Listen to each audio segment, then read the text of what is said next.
ఇదే ఆర్యావర్తం అనగా వేద సంస్కృతిని అనుసరించేవారు నివసించు ప్రదేశం. ఆ కాలంలో ముఖ్యమైన రాజ్యాలు మగధ, పాంచాల, కురు. మిగతా చిన్న రాజ్యాలు అన్నీ ఈ 3 పెద్ద రాజ్యాలలో ఏదో ఒక రాజ్యంతో స్నేహ సంబంధాలను నిలుపుతూ తమ బలాన్ని పెంచుకోవడానికి ప్రయత్నిస్తున్నాయి. మరోపక్క యాదవులు చిన్న చిన్న గణరాజ్యాలుగా ఏర్పడి అందరితో స్నేహంగా మెలుగుతున్నారు. మగధ. జరాసంధుడు ధర్మ వ్యతిరేకిగా మారి తన చుట్టూ ఉన్న రాజ్యాల మీద దురాక్రమణ చేసి లేదా ప్రలోభపెట్టి తన కూటమిలో కలుపుకొని మొత్తం ఆర్యావర్తాన్ని తన స్వాధీనంలోకి తెచ్చుకునే ప్రయత్నంలో ఎన్నో దుశ్చర్యలకు పాల్పడుతున్నాడు. పాంచాల. దీన్ని ద్రుపదుడు ధర్మబద్ధంగా పరిపాలిస్తున్నాడు. తన రాజ్యం వైపు ఎవరు కన్నెత్తి చూడలేనంత బలమైన సైనిక సంపత్తి ఉన్నప్పటికీ జరాసంధుడి ఆగడాల్ని మాత్రం అడ్డుకోలేకపోతున్నాడు. ఇలా ధర్మాన్ని అధర్మం కబళించి వేయడానికి ప్రయత్నిస్తున్న కాలంలో అందరి దృష్టి కురు రాజ్యం మీద కేంద్రీకృతమైంది. భీష్ముడు తన శక్తి సామర్థ్యాలతో హస్తినాపుర సింహాసనానికి అండగా నిలిచి అధర్మానికి వ్యతిరేకంగా పోరాడుతున్నాడు. కానీ అంతర్గతంగా రాజకుటుంబం ఎన్నో సమస్యలతో సతమతమవుతోంది. రాజకుమారుల్లో పెద్దవాడు సింహాసనానికి నిజమైన వారసుడైన యుధిష్ఠిరుని యువరాజుగా ప్రకటించడంతో దుర్యోధనుడు అతని సోదరులు అసూయ ద్వేషాలతో రగిలిపోయారు. పాండవులని, ముఖ్యంగా భీముడిని అంతం చేయడానికి అప్పటికే ఎన్నోసార్లు ప్రయత్నించి విఫలమైన ఆ కౌరవులు చివరికి ఒక కుట్రని పన్నారు. ఆ కుట్రలో భాగంగా వారణావతంలో ఒక లక్క ఇంటిని కట్టించి పాండవులని అక్కడ విడిది చేయడానికి పంపించారు. తగిన సమయం చూసి ఆ భవనాన్ని అగ్నికి ఆహుతి చేసి పాండవులని సమూలంగా అంతం చేయడం అనేది కౌరవుల వ్యూహం.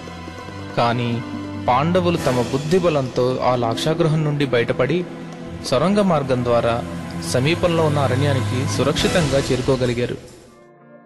అలా పాండవులు ఎన్నో సమస్యలు తమని చుట్టుముట్టినప్పటికీ మనోస్థైర్యాన్ని కోల్పోకుండా తమ బుద్ధి బలంతో వాటి నుండి బయటపడగలిగారు. అలాగే మనల్ని కూడా నిత్యం ఎన్నో వ్యక్తిగతమైన వృత్తిపరమైన సమస్యలు చుట్టుముడుతూ ఉంటాయి. ఆ సమయంలో నిరుత్సాహపడి మానసికంగా కృంగిపోవడం వల్ల అవి చివరికి ఆత్మహత్యలకి కూడా దారి తీయొచ్చు. అలాంటి సమయంలో ఆత్మస్థైర్యాన్ని కోల్పోకుండా ఒత్తిడిని జయించి సరైన మార్గంలో ఆలోచించగలిగిన వారే విజేతలుగా నిలుస్తారు. ఇక మళ్ళీ మన కథలోనికి వస్తే, ఆ అరణ్యంలో తమని భక్షించుట కోసం తమపై దాడి చేసిన హిడింబాసురుడిని భీముడు హతమార్చాడు. అయితే హిడింబాసురుని సోదరి అయిన హిడింబి భీముని మీద మనసు పడింది. తాము కూడా కొంతకాలం తలదాచుకోవడానికి ఒక సురక్షితమైన స్థలం లభిస్తున్నందువల్ల ధర్మరాజు, కుంతి ఆ వివాహానికి అంగీకరించారు. వివాహానంతరం కొంతకాలం అక్కడే ఉండాలని నిశ్చయించుకున్నారు. కొంతకాలానికి భీమ హిడింబులకు ఘటోత్కచుడు జన్మించాడు. ఘటోత్కచుడికి ఏడాది నిండగానే రాక్షస రాజ్యానికి వీడ్కోలు పలికి పాండవులు కుంతీ సమేతంగా పయనించి ఏకచక్రపురానికి చేరుకొని బ్రాహ్మణ వేషాలలో భిక్షాటన చేస్తూ జీవించసాగారు. ఆ క్రమంలో అక్కడి ప్రజలను పీడించుకు తింటున్న బకాసురుని భీముడు అంతమొందించాడు. కొద్ది రోజుల పెదప పాంచాల నరేషుడైన ద్రుపదుడు తన కుమార్తె అయిన ద్రౌపదికి స్వయంవరం ప్రకటించాడని విని పాండవులు తాము కూడా ఆ స్వయంవరంలో పాల్గొనుటకు నిశ్చయించుకొని పాంచాల రాజ్య రాజధాని అయిన కాంపిల్యానికి చేరుకున్నారు. అయితే ఆ స్వయంవరాన్ని ఆటంకపరిచి ద్రౌపదిని అపహరించాలని జరాసంధుడు మొదలైన వారు ప్రయత్నిస్తున్న విషయం తెలిసి ద్రుపదుడు ఆ కార్యక్రమాన్ని నిర్విఘ్నంగా నిర్వహించే బాధ్యత శ్రీకృష్ణుని భుజస్కంధాలపై ఉంచాడు. కృష్ణుడు బలరామ సమేతంగా తన యాదవ సైన్యంతో వచ్చి స్వయంవరానికి రక్షణగా నిలబడ్డాడు. స్వయంవరం సమయం ఆసన్నమైంది. దేశ దేశాల నుండి చక్రవర్తులు, మహారాజులు, రాజకుమారులు వచ్చి సభని అలంకరించారు. ఈ వేడుక చూడటానికి పురప్రజలంతా సభ మండపానికి చేరుకున్నారు. అప్పుడు ద్రౌపది సోదరుడైన దృష్టద్యుమ్నుడు సభని ఉద్దేశించి నాటి స్వయంవర పరీక్షని ప్రకటించడం మొదలుపెట్టాడు. ఆ పరీక్ష ఏమనగా, ఒక పొడవైన స్తంభానికి పైన ఉన్న వృత్తంలో తిరుగుతున్న చేప ప్రతిబింబాన్ని కింద ఉన్న నీటి తొట్టిలో చూస్తూ ఆ చేప కంటిని 5 బాణాల్లో ఛేదించాలి.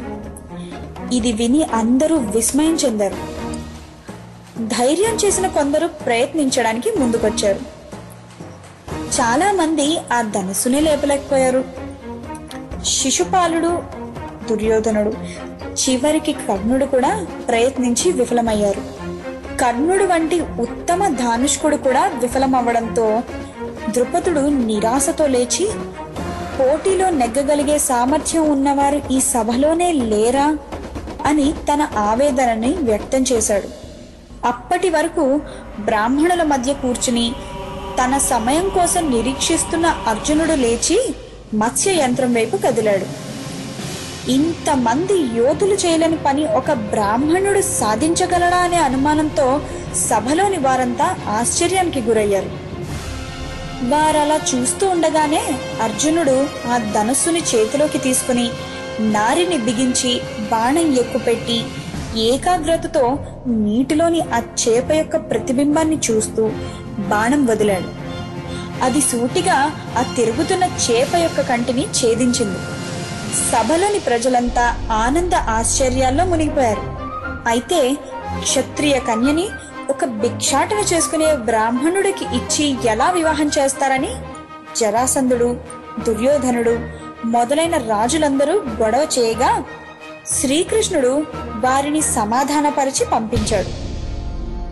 తదుపరి ద్రౌపదిని తీసుకుని పాండవులు వారి కుటీరానికి వెళ్లి ద్వారం దగ్గర నిలబడి, అమ్మా, ఈరోజు చాలా మంచి భిక్ష దొరికింది అన్నారు.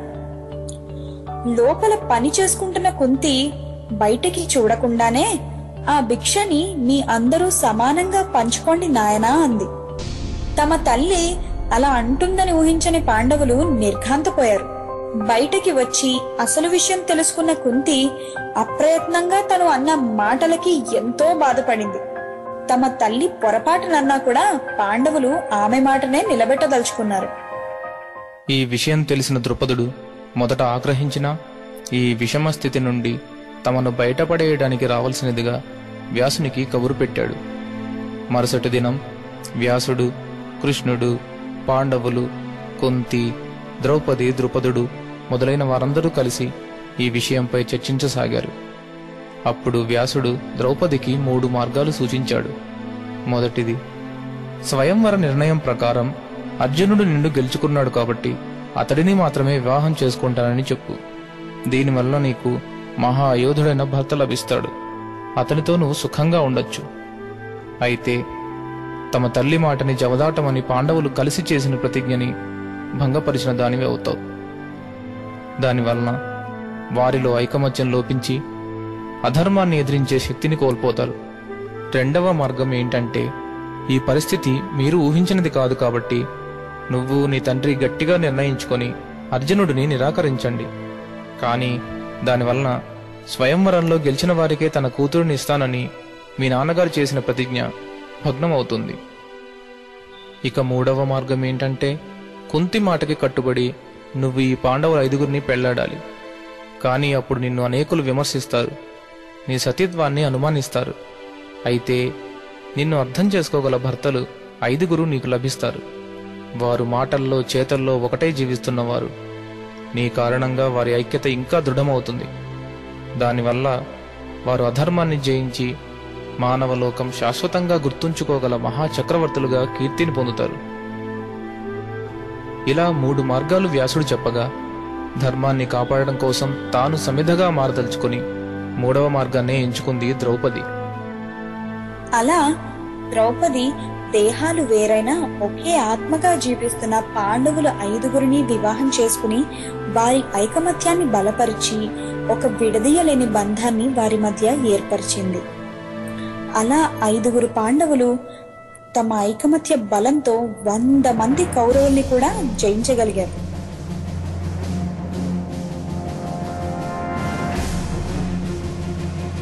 ఈ ఐకమత్యం లోపించడం వల్లనే ఇన్ని వేల సంవత్సరాల సంస్కృతి, నాగరికత కలిగి ఉన్న మన దేశాన్ని ఎక్కడో దూరదేశాల నుంచి వచ్చిన విదేశీయులు జయించగలిగారు. ఈ ఐకమత్యం లోపించడం వల్లనే రౌడీలు, కూనికోరులు రాజకీయ నాయకులుగా మారి దేశాన్ని దోచుకుంటున్నారు. ఈ దుస్థితి నుండి మనం బయటపడాలంటే మనలో చైతన్యం రావాలి. మనం ఐకమత్యంతో మెలగాలి. చేయి చేయి కలుపుదాం, దేశాన్ని ప్రగతి పదంలో ముందుకు నడిపిద్దాం. జై హింద్.